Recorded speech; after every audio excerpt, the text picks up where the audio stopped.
بسم اللہ الرحمن الرحیم۔ السلام علیکم ورحمۃ اللہ وبرکاتہ۔ جمعے کو مسجد بھری ہوتی ہے۔ ایسا ملک جہاں مسلمان اقلیت میں ہوں وہاں مسجد بھی مختلف ہوتی ہے اور نمازی بھی مختلف رنگ و نسل، شباہتوں، الگ طرح کے لباس پہنے، مختلف زبانیں بولتے، الگ طریقوں سے نماز پڑھتے اور مختلف طرز کی تلاوت کرتے۔ ایسی رنگا رنگی کے فروٹ چاٹ یاد آ جاتی ہے، مختلف ذائقے، رنگ اور بناوٹ کے پھل، مگر سب میٹھے۔ اور اس مسجد کی کہانی بھی مختلف ہے۔ اس مسجد کے پیچھے طویل قانونی جنگ ہے، کئی سال کی عدالتوں کی پیشیاں، وکیلوں کی فیسیں اور لوگوں کا جذبہ، مشکلوں کے باوجود ناقابل شکست جذبہ۔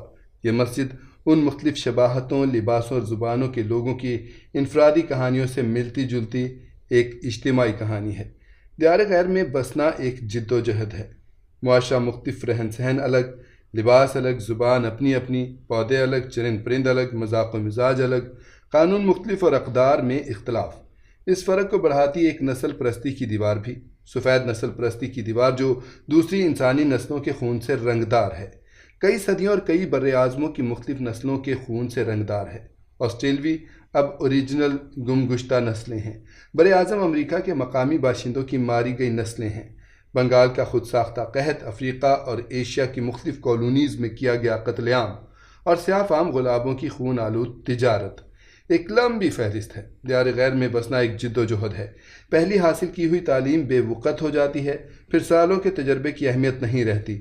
جب نام کے ساتھ محمد، احمد، فاطمہ لگا ہو تو نوکری کے دروازے مزید بند ہوتے چلے جاتے ہیں۔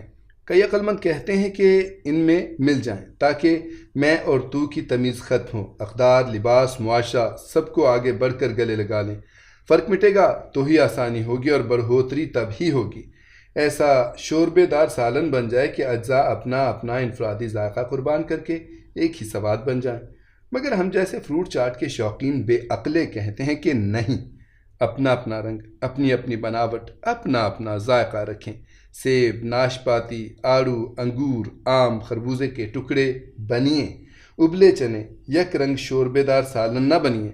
فروٹ چاٹ کی رنگا رنگی بہت آگے ہے۔ نئی زمین پر لگتے یہ پودے سخت جان ہیں، اپنی محنت اور جد و جہد سے تنگ دستی سے نکل کر آسانی کی طرف جا نکلتے ہیں، مگر یہ سفر کئی سال لے جاتا ہے۔ برسوں پر مشتمل کٹھور دن اور دشوار راتیں ہوتی ہیں، اور پھر تنگی کے بعد آسانی ہے۔ یہ مشترکہ کہانی ہے، کسی سے بھی بیٹھ کر سن لیں، بیانیہ فرق ہوگا مگر کہانی ایک ہی ہے۔ اس مسجد کی بھی ایک کہانی ہے۔ شہر میں موجود کئی مذہبی اداروں کے زیر انتظام چلتے اسکولوں کی مانند یہ ایک کرسچن اسکول اور اس سے منسلک چرچ تھا۔ مذہب بے وقت ہوا تو یہ ادارے بھی بے قدر ہو گئے۔ سخت جان پودوں نے جانا کہ یہاں ہم اپنی آبیاری کر سکتے ہیں، سو مل کر پیسے اکٹھے کیے اور دونوں ادارے خرید لیے۔ یہ کوئی آسان کام نہیں تھا، ایک ایک دانہ جمع کیا گیا، لوگوں نے قربانی دی، ان لوگوں کی قربانی جو پہلے ہی قربان گاہ میں تھے۔ کئی ماہ لگ گئے کہ منزل تک پہنچ پائے۔ پھر جب اس مسجد میں نماز شروع کی تو شہری انتظامیہ آن پہنچی کہ یہ تو اسکول ہے، عبادت گاہ نہیں، یہاں عبادت نہیں ہو سکتی۔ بحث یہ تھی کہ یہ اسکول سے منسلک صحیح مگر چرچ تو تھا، سو عبادت گاہ تو تھی۔ مذہب کے بے وقتے چاہتے ہیں کہ سارے مذہب ہی بے وقت ہوں، بے سمجھے ہی سمجھدار ہوں۔ اپنے آس پاس دیکھ لیں، کیا کیا نہ کہانیاں سنائیں گے، کیا کیا نہ تعویلیں لائیں گے، مگر دل والے کہاں مانتے ہیں۔ عقل تو ایک حالت میں رہتی ہے، دل روشن یا تاریک ہوتے ہیں۔ معاملہ عدالت میں جا پہنچا۔ کئی سال سخت جان پیشیاں بھگتتے رہے، دل والے وکیلوں کی فیسیں بھرتے رہے۔ برسوں بعد فیصلہ آ گیا کہ چرچ عبادت گاہ تھی، سو مسجد کی صورت بھی عبادت گاہ یہاں قائم ہو سکتی ہے۔ آشفتہ سر اس قطع زمین پر سجدہ ریز ہوئے کہ تنگی کے بعد آسانی ہے۔ جمعے کو مسجد بھری ہے، امام ایک جوان آدمی ہے، یہیں پلا بڑھا، مقامی تلفظ میں انگریزی بولتا ہے۔ خطبے میں بتایا کہ ایک آسٹریلین مرد آج نماز کے بعد اسلام قبول کرے گا۔ نماز کے بعد ایک نوجوان آگے آ گیا، عمر 25 سال کے لگ بھگ، کلین شیو، کانوں میں بالیاں ڈلی ہوئی ہیں۔ یہ جیسن ہے جو آج مسلمان ہوگا۔ وہاں مسجد میں بیٹھے ہوئے خیال آ رہا ہے کہ یہ کون ہے، کیوں ایک آزاد زندگی سے بندھنوں والی زندگی چن رہا ہے۔ آزاد مادر پدر آزادی سے قواعد والی زندگی کا سفر، عقل پریشان تھی مگر دل جواب جانتا تھا۔ یہ جیسن کیوں اسلام قبول کر رہا ہے؟ کبھی اکیلے میں ملا تو اس کی کہانی سنوں گا، مسجد کی دیوار سے ٹیک لگائے بیٹھے ذہن میں زندگی کی کئی مقامات پر ملے نو مسلم یاد آ رہے تھے۔ ہر ایک کی مختلف کہانی تھی، عام کہانی سے لے کر گمان سے بھی آگے کی داستان۔ ہر رنگ ملتا تھا، آسانی، مشکلات، جد و جہد اور ذہنی اضطراب تھا۔ راستے مختلف مگر منزل ایک تھی۔ خیال میں وہ ٹین ایجر گورا لڑکا سیف آیا، جس نے کسی مسلمان سے ملے بغیر اسلام قبول کر لیا تھا، اور جب پہلا مسلمان اسے زندگی میں ملا تو اس مسلمان کے نام پر اپنا نام سیف رکھ لیا۔ سوچ سے کہیں آگے کی کہانی ہے۔ ایسے لمحے بہت کم ملتے ہیں، ڈھونڈنے سے نہیں ملتے، دن رات کی مزدوری کر کے بھی نہیں ملتے۔ یہ عطا کے لمحے ہیں۔ عطا کے لمحے کرم سے ملتے ہیں، صرف کرم سے۔ کبھی سوچا نہ تھا کہ ہائی اسکول میں پڑھتے طالب علم کو لائبریری سے میلکم ایکس کی زندگی کی کتاب کیا ملتی ہے کہ اس کم عمر کی کتابیں زندگی کے ورق ہی بدل جاتے ہیں۔ اس نو عمر نے اسلام کے لیے بڑی قربانی دی تھی کہ گھر والوں نے آگ کر دیا، اور وہ در بدر تھا مگر سخت جان تھا کہ کھڑا تھا۔ اسی مسجد میں ایک گورا چٹا شاہد نام کا تھا، جسے میں افغان سمجھتا تھا۔ پتہ لگا کہ 30 سال قبل ایک آسٹریلوی گورا ایسا مسلمان ہوا کہ بود و باش اور اتوار ہی نہ بدلے بلکہ نام بھی شاہد رکھ کر مسجد کا خادم ہو گیا۔ ہر نماز پر موجود، مسجد کی صفائی سے مرمت کے کاموں میں جتا ہوا۔ ذہن میں ایک عالم کا خیال بھی آ گیا، ڈاکٹر مراد الفریڈ ہوفمین۔ مسافر ایک سفر کر کے ان کا اور ڈاکٹر این میری شمل کا لیکچر سننے گیا تھا، جس میں ان کے اسلام لانے کی کہانی بھی سنی تھی۔ کیتھولک پیدا ہوئے، آکسفورڈ یونیورسٹی سے ماسٹرز کی ڈگری حاصل کی، میونخ یونیورسٹی سے قانون میں پی ایچ ڈی کی، جرمنی کے کئی ممالک میں سفیر رہے، کئی کتابوں کے مصنف تھے، کئی اعزازات کے حامل تھے۔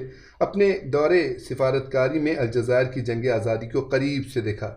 وٹگنسٹائن، پاسکل، سوائنبرن اور کانٹ جیسے فلسفیوں کو پڑھ کر خدا کے وجود کے قائل ہوئے تھے۔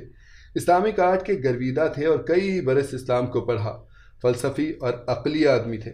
عجب کہانی سنائی۔ کئی سال سے اسلام کے متعلق پڑھ رہے تھے مگر مسلمان نہ ہوئے تھے۔ عربی سیکھ لی تھی، قرآن پڑھتے اور ساتھ رکھتے تھے۔ مراکش کی سرحد پر کسٹم والوں نے روکا اور سامان چیک کرتے سپاہی نے قرآن کو ایک طرف اچھال دیا۔ اس سپاہی سے غصہ ہو گئے۔ سپاہی نے پوچھا کہ کیا تم مسلمان ہو؟ جواب دیا نہیں۔ اس نے کہا تمہیں پھر کیا مسئلہ ہے؟ برس ہا برس کے سفر کی منزل عجب طریقے سے سامنے آن کھڑی ہوئی۔ اسی وقت فیصلہ کر لیا کہ مسلمان ہونے کا وقت آ گیا ہے، اور ایسے مسلمان ہوئے کہ کئی کتابیں اپنے نئے مذہب پر لکھیں۔ کرناٹا میں الحمرا محل کے سامنے کی پہاڑی پر بنی نئی مسجد میں ایک سویڈش باریش مسلمان کے ساتھ عصر کی نماز پڑھی تھی۔ وہ عجیب شخص تھا، سکون پھیلاتا تھا، استاد تھا، سویڈن میں بچوں کو اسکول میں پڑھاتا رہا، اسلام کو پڑھا، سوچا اور پھر قبول کر کے زندگی پر طاری کر لیا۔ ایک نو مسلم دوست اور ساتھی رابرٹ فلپس تھا، لمبا عربی چغے پہنے، مسجد میں کوئی گورا چٹا مراکشی بربر ہی لگتا تھا۔ زندگی کے ایک سخت مقام پر اس نے میری بہت مدد کی۔ یہ لوگ مختلف تھے، ہم پیدائشی مسلمانوں سے مختلف، اپنی تحقیق اور اپنی مرضی سے مسلمان ہوئے، کئی راستوں سے منزل کو آتے۔ جیسن امام کے سامنے بیٹھا تھا، امام اسے انگریزی میں ایمان کے بارے میں بتا رہا تھا۔ مسلمان اللہ پر، فرشتوں پر، بھیجے گئے رسولوں پر، نازل کردہ کتابوں پر، قیامت پر اور مر کر جی اٹھنے پر، اور ہر عمل کے اللہ کی طرف سے آنے پر یقین رکھتا ہے۔ اس کے بعد امام نے اسلام کے 5 اراکین، کلمہ، نماز، روزہ، حج اور زکوٰۃ کے بارے میں بتایا۔ اب ایک اہم سوال، جیسن کیا تم اپنی مرضی سے بغیر کسی خوف لالچ کے اسلام قبول کر رہے ہو؟ جی، میں اپنی ذاتی مرضی سے مسلمان ہو رہا ہوں۔ ٹھیک ہے، میں اب تمہیں کلمہ پڑھاتا ہوں۔ میں ایک ایک لفظ کی صورت میں کلمہ پڑھوں گا کہ تمہیں ادا کرنے میں مشکل نہ پیش آئے۔ تم میرے الفاظ دہرانا، اور اس کے بعد میں انگریزی میں اس کا ترجمہ تمہیں بتاؤں گا۔ امام نے ایک ایک لفظ کی شکل میں کلمہ پڑھا۔ انگریزی بولنے والوں کے لیے عربی کے الفاظ ادا کرنے اتنے آسان نہیں ہوتے، مگر جیسن اپنے تلفظ میں ان الفاظ کو دہرا رہا ہے۔ ماشاءاللہ بھائی، اب آپ مسلمان ہیں۔ آپ کا ہم پر اور ہمارا آپ پر حق ہے۔ آپ آج ایک بہت بڑے مقام پر ہیں۔ آپ ہم سے بہت بہتر ہیں۔ ہمارے لیے دعا کریں۔ آپ گناہوں سے ایسے پاک ہیں جیسے ایک نومولود بچہ جو دنیا میں ابھی آیا ہے۔ برادر جیسن، ہمارے لیے دعا کریں۔ امام نو مسلم جیسن سے دعا کی درخواست کر رہا تھا۔ نمازی جیسن کے گرد جمع تھے، اسے مبارکباد دے رہے تھے، اسے بغل گیر ہو رہے تھے۔ چند ساعتوں قبل کا اجنبی اب اس خاندان کا فرد بن گیا۔ ساتھ بیٹھے بنگالی کی آنکھوں میں آنسو تھے۔ وہ تھرتھراتی آواز میں جیسن سے درخواست کر رہا تھا دعا کی۔